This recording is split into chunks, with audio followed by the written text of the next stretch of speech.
Derivados pirazólicos del ácido acético, del ácido propiónico.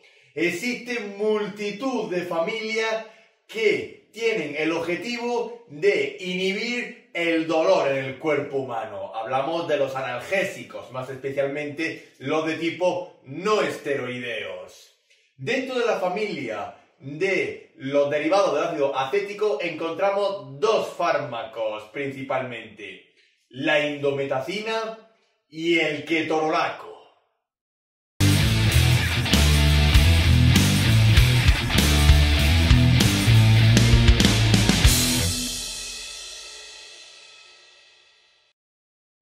El ketorolaco es un fármaco que pertenece a la gran familia de los AINES, es decir, antiinflamatorios del tipo no esteroideos, también con características analgésicas y antipiréticas. El ketorolaco dentro de los AINES pertenece al subtipo de los derivados del ácido acético, junto con la indometacina.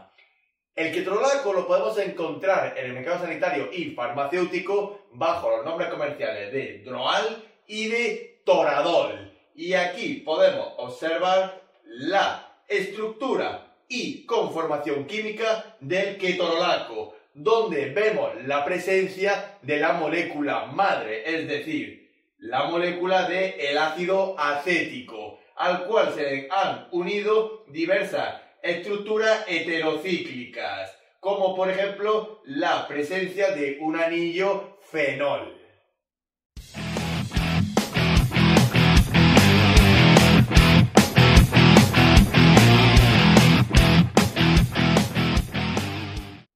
Como la mayoría de los antiinflamatorios del tipo no esteroideos, el ketorolaco está indicado en el tratamiento y paliación del dolor, especialmente más de tipo leve, moderado, y últimamente ha ganado mucho protagonismo en los ámbitos del dolor terminal, es decir, en los cuidados paliativos, ya que, como veremos más adelante, conforme subimos la dosis de ketorolaco, aumentamos más su poder analgésico en contra del poder antiinflamatorio.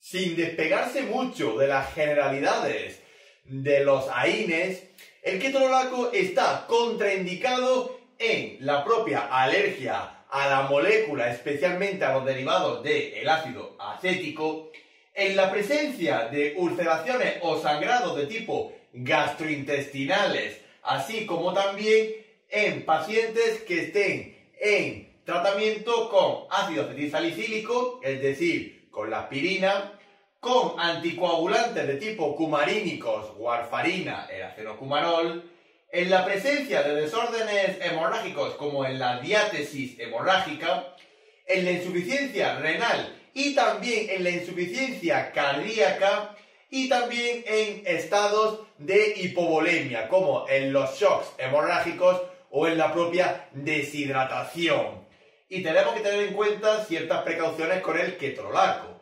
Por ejemplo, en pacientes geriátricos en la tercera edad pueden ser más susceptibles a la aparición de efectos adversos e incluso requerir más dosis para lograr el efecto analgésico deseado. Siempre debemos de cuidar a nuestros mayores. En la insuficiencia hepática, ya que el ketorolaco tiene un gran metabolismo a nivel hepático. En cualquier afección inflamatoria de tipo gastrointestinal, como por ejemplo la colitis ulcerosa, la enfermedad de Crohn, ya que el ketorolaco podría agravar aún más estas patologías intestinales. En algunos pacientes que tengan cardiopatías, como por ejemplo en la hipertensión arterial o ciertas arritmias, también debemos de tener precaución con el ketorolaco, al igual que el resto de los AINES. Por supuesto, en pacientes que ya tengan alteraciones de la coagulación, hay que tener mucha cautela con el ketorolaco, incluso si es posible evitarlo, mejor. También hay que tener precaución en pacientes que estén en tratamiento de fertilidad, ya que se ha demostrado que el ketorolaco tiene cierta interacción con los tratamientos de fertilidad, especialmente en la población femenina. Hay que revisar las interacciones del ketorolaco con el resto de la farmacología existente y hay que saber que una de las características que tiene el ketorolaco en contra de todos los AINES y de su propia familia de los derivados del ácido acético es que el ketorolaco, a mayor dosis que administremos, conseguiremos un mayor efecto analgésico, pero disminuirá el efecto antiinflamatorio. Debido a esta característica, el ketorolaco se utiliza bastante en los dolores terminales y cuidados paliativos.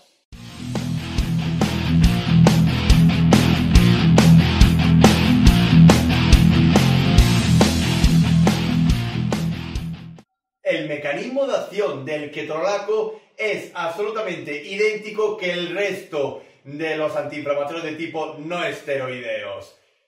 La inhibición de la conocida enzima ciclooxigenasa, tanto en su variante 1 como en su variante 2. De ahí que el ketorolaco de nuevo se tiene que evitar en afecciones gastrointestinales, ya que al inhibir la enzima ciclooxigenasa de tipo 1, ¿qué es lo que se consigue? Que se debilita la mucosa intestinal y gástrica, lo cual lleva a ulceraciones y la presencia de úlceras.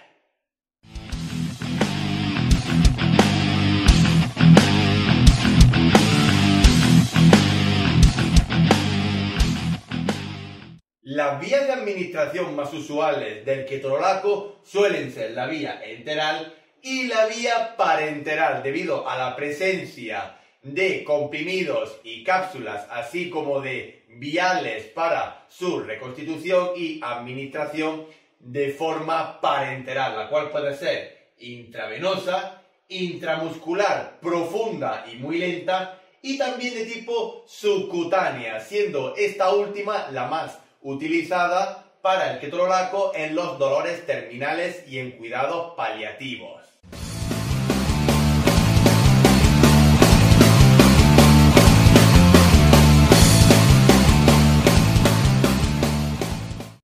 La posología más habitual del ketorolaco está bastante estandarizada y estudiada a la vez en las revisiones sistemáticas y estudios clínicos sobre el uso del mismo en la paliación del dolor.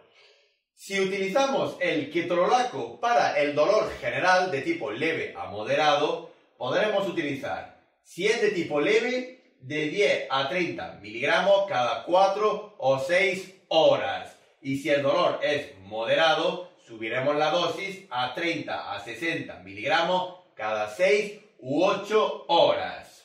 A su vez, el ketorolaco también se utiliza para los dolores de tipo cólicos, por lo cual utilizaríamos una dosis única de 30 miligramos diarios y repetir si precisa en el día, pero normalmente suele ser una dosis diaria. Y finalmente, si utilizamos el ketorolaco por vía oral, utilizaríamos 10 miligramos cada 4 o 6 horas, administrando un máximo de 40 miligramos diarios. Y todo tratamiento con el ketorolaco no deberá de superar los 7 días, es decir, la semana de terapia, ya que entonces la aparición de los efectos adversos sería máxima. Y para utilizar la dosis del ketorolaco en el dolor terminal y pacientes de tipo paliativo, habrá que revisar la bibliografía, ya que hace poco que se empezó a utilizar el ketorolaco por vía subcutánea para la paliación del dolor terminal.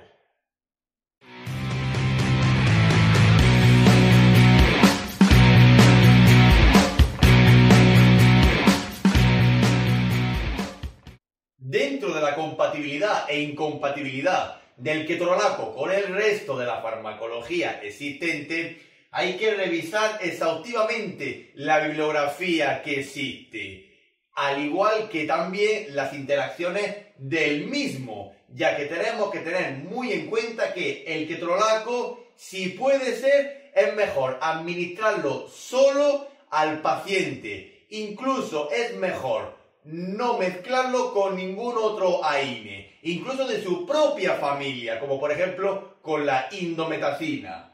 De ahí que el ketorolaco tiene sinergia o un aumento de la potencia del efecto analgésico del ketorolaco si se combina con anticoagulantes orales, con los propios AINES, con el ácido acetilsalicílico o con la heparina. Y más especialmente la aparición de efectos adversos a nivel de la hemostasia, es decir, de la coagulación y trastornos sanguíneos. Y la acción del ketorolaco puede verse disminuida o también mutuamente si se combina con algunos diuréticos, como por ejemplo con la furosemida o la torasemida.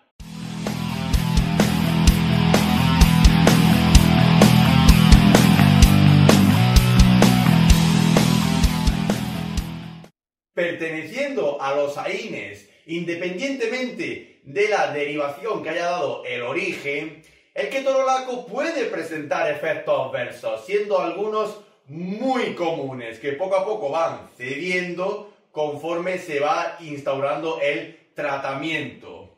Por ejemplo, puede provocar gastroenteropatías, como por ejemplo úlceras, perforaciones y sangrados gastrointestinales, así como también agravar ciertos cuadros inflamatorios intestinales, la colitis o la enfermedad de Crohn.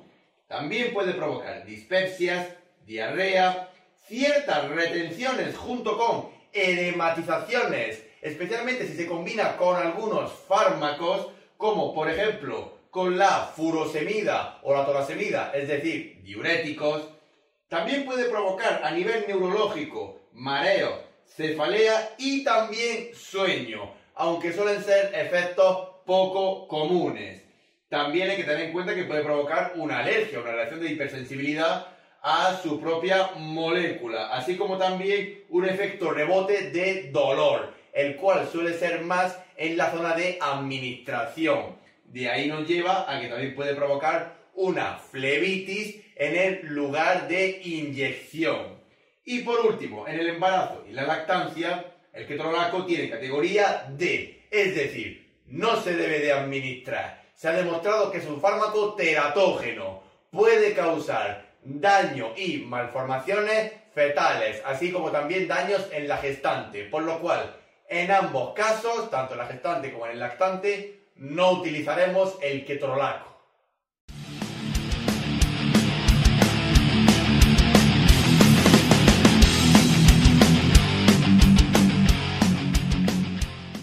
Finalmente, hay que decir que el ketorolaco, dentro de los ámbitos de dialización y técnicas continuas y actuales de reemplazo renal, se ha demostrado que es un AINE no dializable y suele requerir un pequeño ajuste de dosis, pero más especialmente en aquellos pacientes con un alto grado de hepatopatía, debido al alto grado de metabolismo que tiene el ketorolaco en el hígado. Pero también debemos tener en cuenta a los pacientes con alto grado de nefropatía.